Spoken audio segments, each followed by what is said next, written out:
Hey, what's going on everyone? Mike here, and this is episode 4 of our Monday Q&A. I want to thank everyone that has submitted questions, and please continue to submit questions as we move on.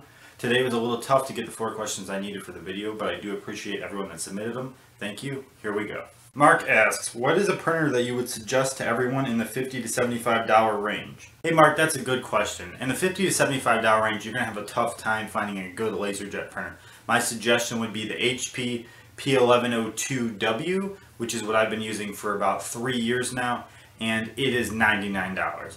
I feel like that's not too far off your price range, and it's a reasonable amount of money for this kind of printer. I've seriously been using it full time for 3 years, haven't had no issues, and you can get off-brand toner for it for $20 per toner cartridge, and those last me roughly 6 months each, so it's very affordable. Glove Loot asked, how do I figure out what prices I should sell at? Okay, so there are a few things you need to factor in before deciding a price for your product.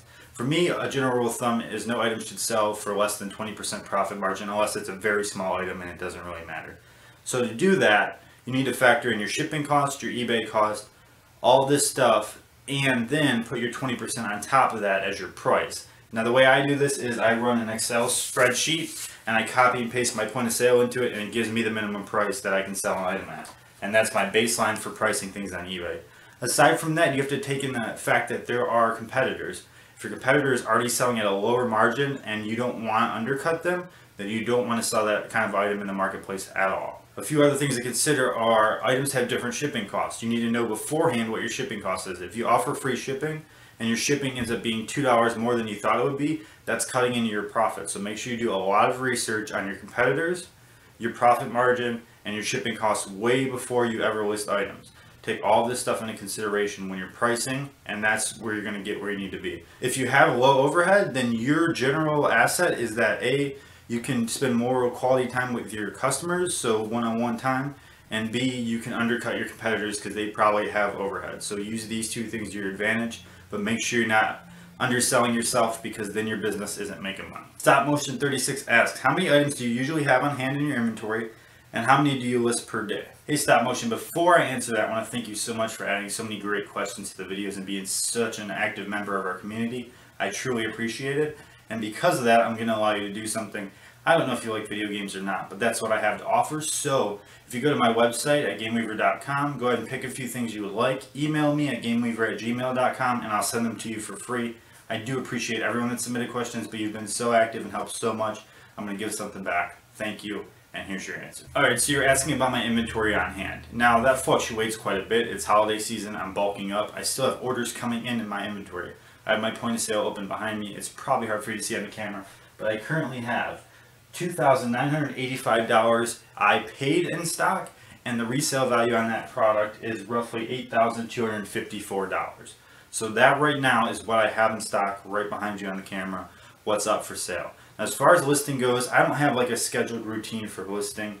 My cousin Sarah tends to help me list, and I would say on average week we list 50 to 100 items for the week, and we sell roughly the same amount. So we're being kind of steady right now. We try to get ahead. The other day we did something called List-a-Palooza, where we just listed a ton of crap in one day. We both sat here for about 8 hours just listing nonstop. And say you do that once a month and you get ahead and it works out. So for me, it's not about listing a certain amount per day. I try to hit a certain number per week, which is roughly 50 listings per week. And then I focus more on the selling aspect. And if I start falling behind, I recruit some help to get ahead. I actually really hate listing. It's my least favorite thing to do out of everything business-wise. So I try to stay away from it. But currently I have $3,000 in wholesale value on stock. That's worth roughly $8,500 in resale value. Luke asks, if you buy large lots of items on eBay, what size of profit margins can you attempt to make breaking them up and reselling them? Is it worth doing? Hey Luke, this is actually a great question. Most people don't even consider it. I buy probably 50% of my stock on eBay through lots. So yes, it's definitely worth it. Now the profit margin can vary widely. The way I do things is I look for rare games that people don't notice in lots. People tend to throw a bunch of games in a lot and not realize that each of those have individual value. If there's one game in a lot that's worth 50 bucks and no one notices it, you can get the lot for say $20. Then you already made your money back on one game and everything else is filler. So for me, the profit margin can vary very widely, but in general, you want to stick to make sure you can make 20% off the entire lot. So if you pay $500 for a lot, you want to make sure you can make $600 back. If you can't do that, then I would say stay clear of those lots. Also, my number one rule when I buy lots is not to fall in love with the merchandise. I really do love video games, so when I'm buying stuff, I keep emotions out of it. So if I'm buying a lot and I really like a game there, I don't get heated and keep bidding up past what I wanted to pay for it. That's just not how it is. This is business. You're here to make money. You make a limit on what you're going to bid for a lot, and that's where you stop. If you go above that, that's how you lose money, and we're not in the business of losing money, so don't do that. All right, everyone, thanks for watching so much. I really do enjoy this series. I've had so much fun answering your questions. I can't wait till next week. Please submit a bunch of questions, or you can tweet me at GameWeaver. I'm on Twitter a lot as well. As I said, I do want to make a behind the scenes video very soon. I'm going to try and finish it this week. That way everyone can see my new operation, how I run point of sale, what I got going on, those kind of things. Thanks again for watching. You guys rock. See you next week.